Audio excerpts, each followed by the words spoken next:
va être spolié, oui ou non. Mais ce événement est allé, tu peux filmer, oui ou non. Mais tant que vous avez une caméra, vous avez une connaissance. Tu as conseiller, il y a des généraux. On a bengi conseiller moko ya général Bisengimana. Ba pesi policier wana pour que ba intimider.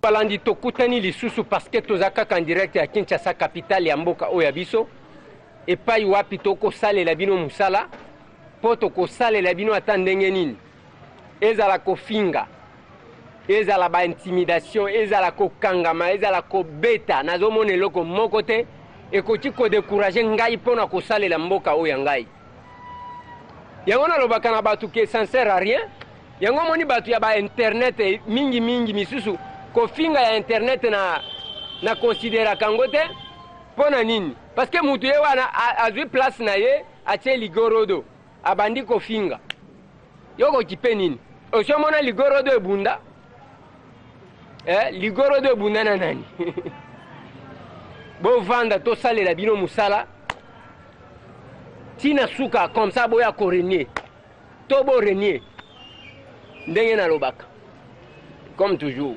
Nabisa kibino que na sima ya kokende na aéroport ya Njili bisika tokenda kipona vol inaugural tokomi kuna baboyi tokota ekomi presse présidentielle so kindenge nini bon finalement biso tozala kité chaîne nationale RTNC soki 36 macarons donc 36 accès ba chaîne ya bango ya proche na bango wana ya ba 15 macarons ya ba 10 macarons donc 15 agents de ba zaki na accès ba 9 ba 8 soki bazamuke mais biso toye wana ba bengani biso lokola bambwa balobi on ne vous a jamais connu na lobi problème ezate mais la compagnie ya mboka oyo ngai toye ko sala na système à lisu likolo lisu to infiltrer un agent qui nous a permis d'avoir quand même les images.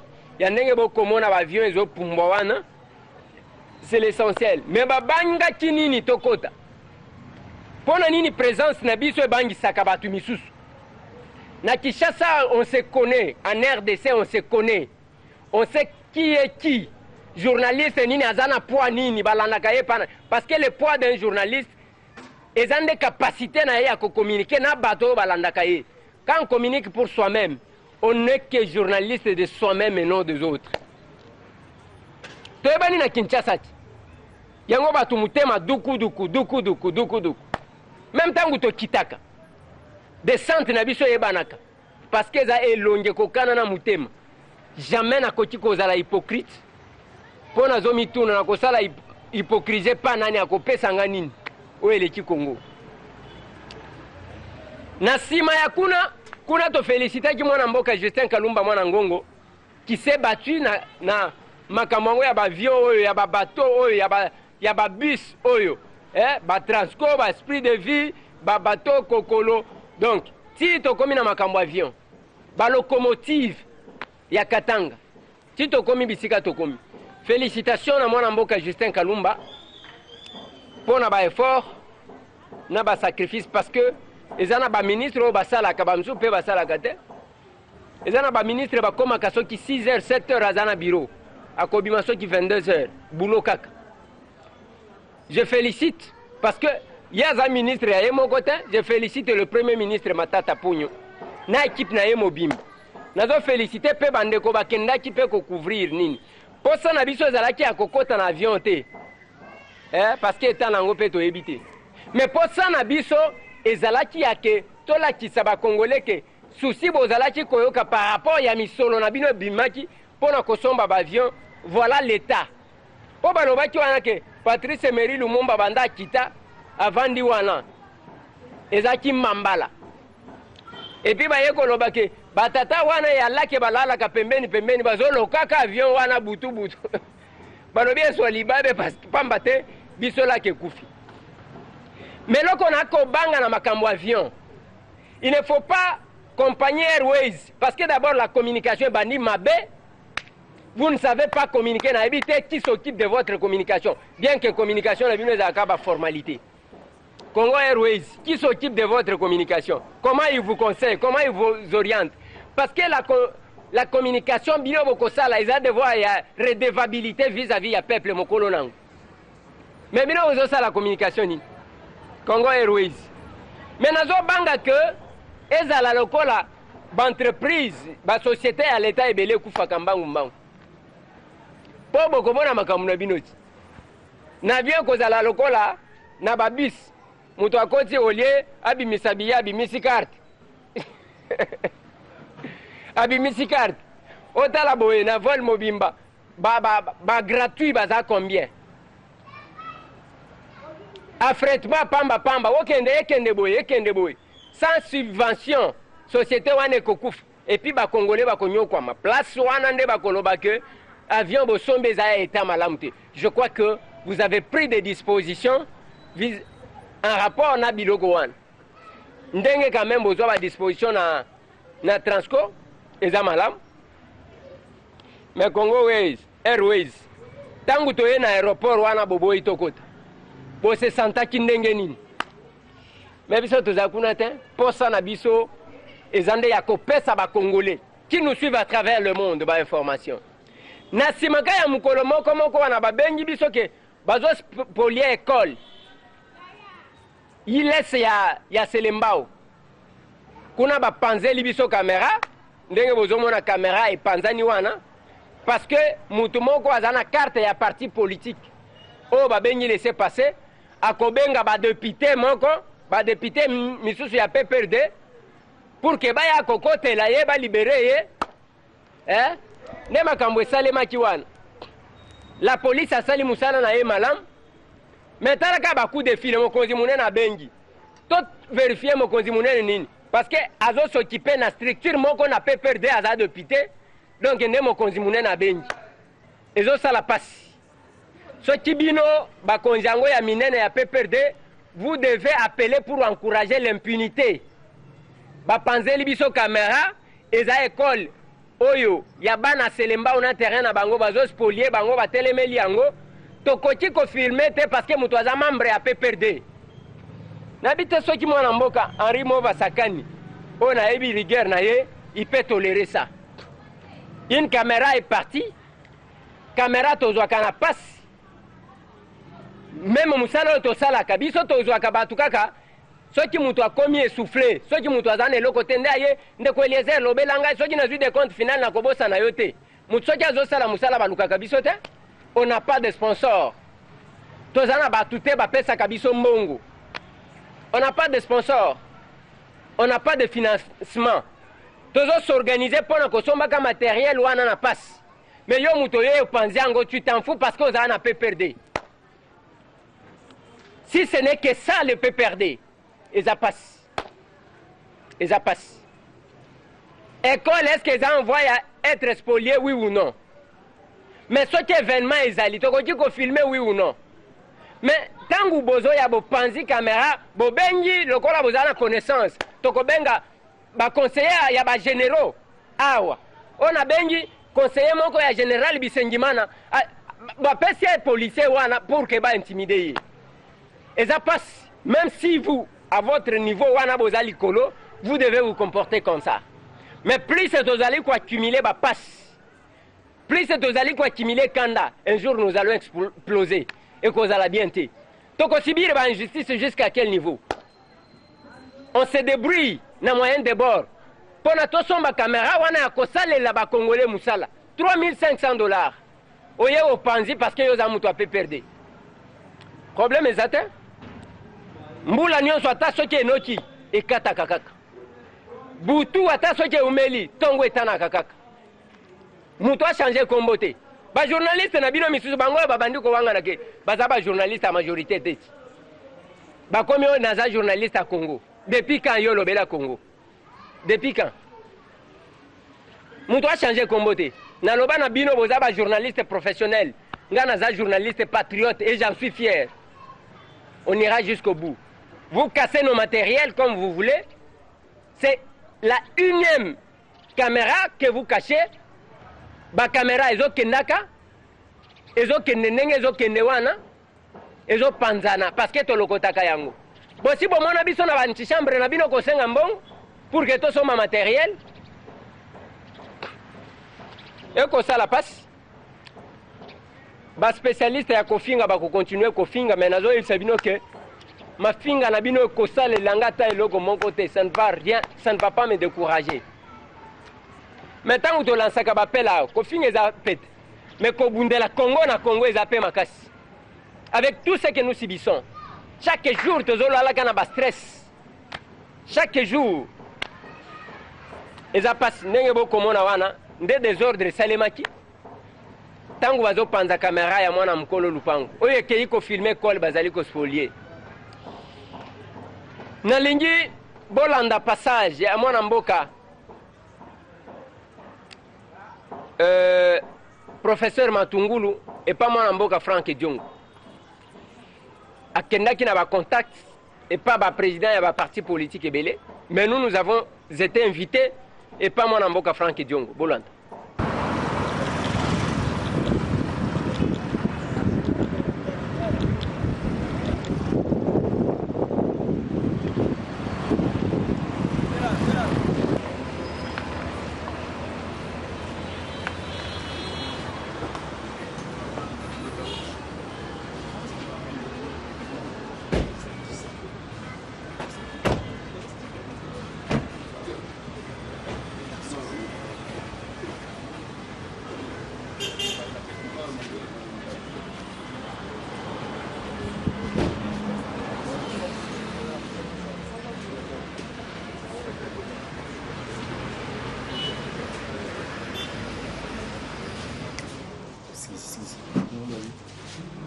Alors mon frère.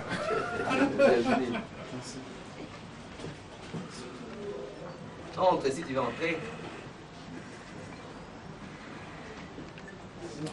Laisse là-bas, il y a quelqu'un, monsieur Passeur.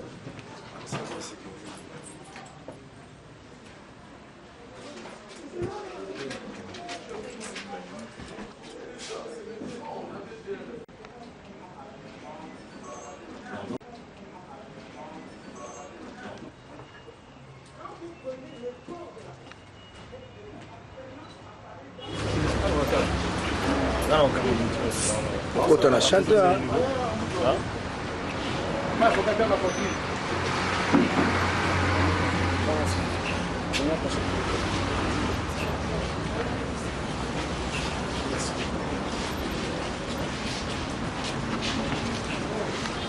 Professeur, pourquoi avez-vous choisi de venir voir le président national du MLP?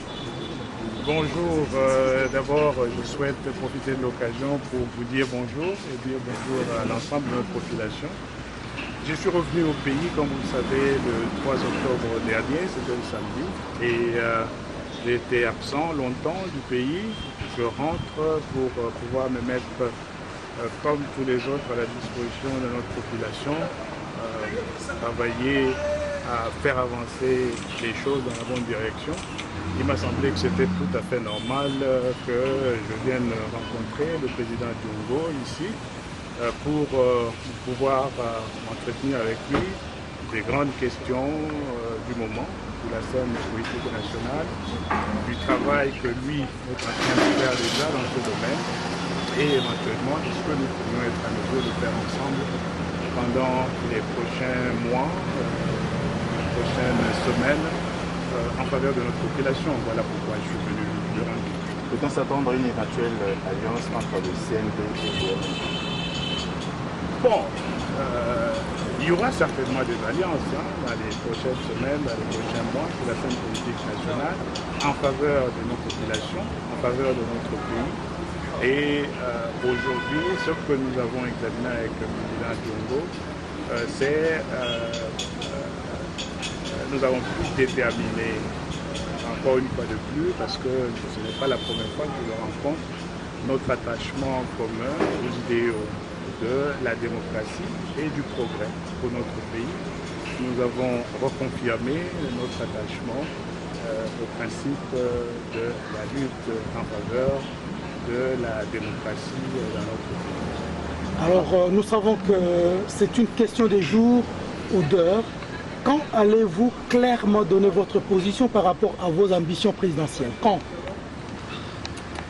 Bon, mais vous savez, chez nous, comme je l'ai dit tout à l'heure au président Diongo, quand vous avez été absent longtemps du pays et que vous rentrez, il est important que vous alliez voir les sages du village, que vous puissiez regarder la façon dont les uns et les autres sont en train de danser avant de pouvoir esquisser vos premiers pas. C'est ce que je suis en train de faire. Je suis vraiment très satisfait des échanges que j'ai eus ce matin avec le président Diongo. Le moment venu, en ce qui concerne mes ambitions, s'agissant de la course pour la présidentielle l'année prochaine, les choses deviendront très claires. J'ai besoin de me concerter avec, bien entendu, la base de Congo-Nabiso, mais également avec l'ensemble de la population congolaise, à partir de Kinshasa, avec également les contacts que nous avons avec ceux des nôtres, les compatriotes qui sont dans les provinces. On décidera ensemble de quand exactement, en fonction de l'évolution de la situation ici, cette annonce pourra être faite. Napesi basango nyonso bapandi sango nyonso mbote ndenge boye mpona mokutani na biso na mwana mboka professeur Matungulu e alimbala ya liboso tokutana na ye te. Chaque fois nakendeki na Amerika tokutanaka na Washington, ezali honneur mpona biso ote mwana mboka ntango azongi na mboka akutana na bandeko na ye mpe basolola yango oyambi ye nesengo na siège na biso ya MLP pe ya Front Anti-Dialogue, Anti-Glissement. Tango tosololi makambo alobi etushenga makasi parmi mambo alobi kuna na kati pe ya répéter yango awa na bamu mosusu abi ndenge na ye kotala yo. C'est aussi un moyen ya koreconnaître bitumba ozobunda mpona intérêt ya mboka. Alobi yango na lopoto shinga makasi ke bana mboka libanda bayali bazoyeba bitumba oyo tozobunda mpona ntina ya mboka mingi ntango tosololi na yoki makanisi na ye azali attaché na bavaleur ya démocratie, na bavaleur ya intérêt général mpe mingi susi ya mboka. napesa ndakisa ntango tosololi kuna alobi te ngai nazali na pouvoir monena na Fonds monétaire international, retraite na ngai koki na ndute. Mais so na ko continuer kozwa mbongo ebele ya musala tina zelaka retraite. Bongo soko tango na kozwa mbongo wana nyonso nakoma apungu ya lisute. Na okina valise na ngai na mbongo yango wapi? Yango na lobi na tiki bonga wana Fonds monétaire international na ya kobundela mboka. Eloko ani tushinga makasi. Apesi ndakisa démission.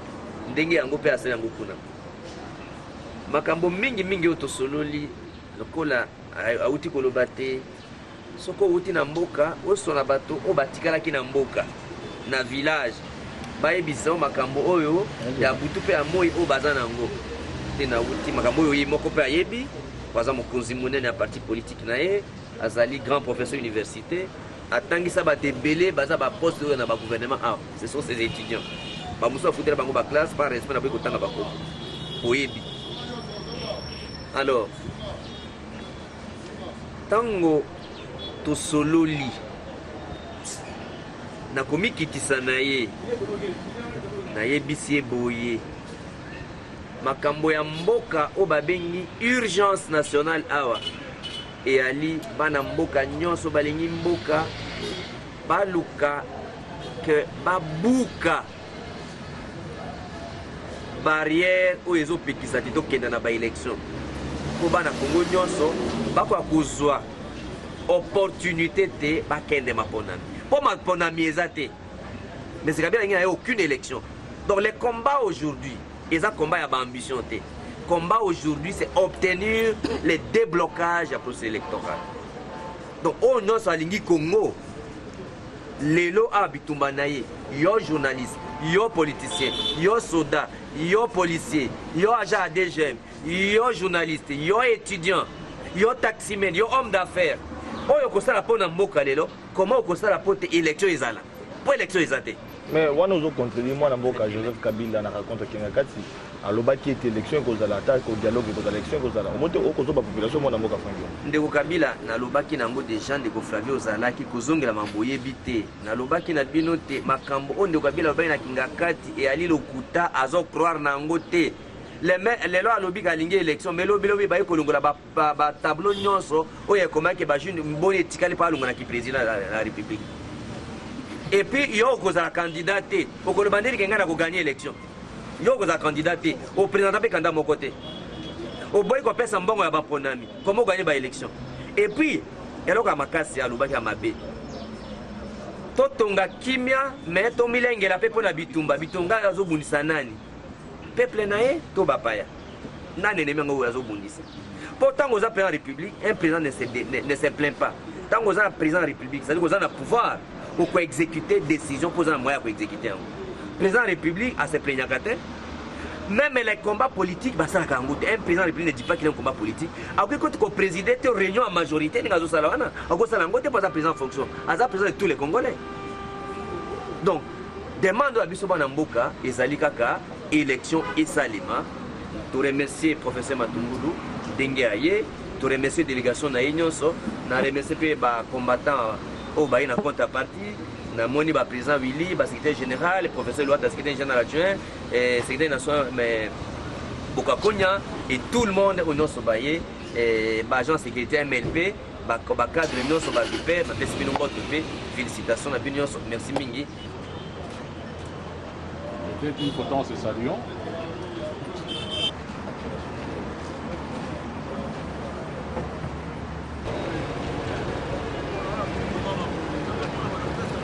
Voilà. Tolukaka ke ba politicien bozala bomoko. Bo simba na bo partager makanisi. Pamba te tokoka kokoma na changement pour que ba pratique barbare oyo ya kopanzela kabiso ba caméra au nom des partis politiques ici là. Mais ce qui bino ba politicien bosanganité pour une cause commune, laquelle cause consiste dans bien-être du peuple congolais, et sa déception, et puis tokobimisa bino ke bino nde ba collabo. Opposant na Moïse, na Boutou, mutu à majorité. Notre souhait est que bozala bomoko, vous faites une lutte démocratique, bien sûr. Pour un changement dans le Canabine. Parce que tu as un trafic d'influence. Tu as une intimidation. Basalio Mabe, un coup de fil, parce que quelqu'un appartient à une famille politique. Allez, on s'en fout de vous.